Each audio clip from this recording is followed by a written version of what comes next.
सर्वांना क्रांतिकारी जय लवजी, जय अण्णाभाऊ, जय शिवराय, जय भीम. आरक्षणाचं उपवर्गीकरण हे झालंच पाहिजे आणि हे होता होता खऱ्या अर्थाने आता तरुणांची खास करून तर गरज आहे की तरुणांनी रस्त्यावरती येणं गरजेचं आहे. कारण की उपवर्गीकरण झालं आणि खऱ्या अर्थाने जी मुलं 15वी 16वी जे काही शिकलेले आहेत त्या शिकलेल्या मुलांना खऱ्या अर्थाने वर्गीकरणानंतर हे जे दिसतं आहे ना, इथे येण्याचं स्वप्न नक्की तुम्ही बघा.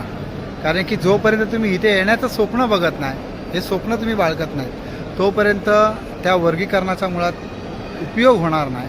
आणि वर्गीकरणाचा उपयोग होण्यासाठी वर्गीकरणसुद्धा लवकरात लवकर झालं पाहिजे. त्याचं मुळात कारण असं आहे, त्याची जी अंमलबजावणी ही लवकरात लवकर जर झालीच तर खऱ्या अर्थाने येणाऱ्या नोकर भरतीमध्ये कुठेतरी आपली मुलं ह्या ठिकाणी देखील दिसतील. एवढंच बोलतो आणि थांबतो. पण एवढं नक्कीच की तरुणांनी जास्त मोठ्या संख्येने आता रस्त्यावरती येणं गरजेचं आहे, उतरणं गरजेचं आहे. बऱ्याच वेळेला आपल्याला जे काही तुम्ही RSSचे वगैरे वगैरे जे काही टिप्पणी होते मुळात हा जो विषय आहे हा कुठल्याही RSSच्या कार्यकर्त्यांनी किंवा नेत्याने हा वर्गीकरणाचा विषय आम्हाला मुळात दिलेला नाही आहे. तर तो विषय हा जो काही समाजापर्यंत आजपर्यंत आलेला आहे तो बाबासाहेब गोपले यांनी गेल्या 35 वर्षापूर्वी हा विषय आणला होता.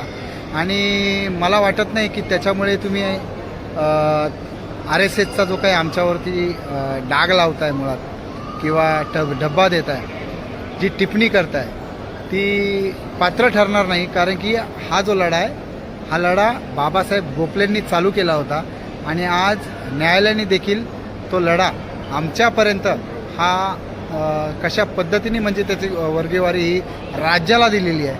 आणि म्हणून माझी खास करून तर शासनाला विनंती आहे की लवकरात लवकर उपवर्गीकरण हे झालं पाहिजे.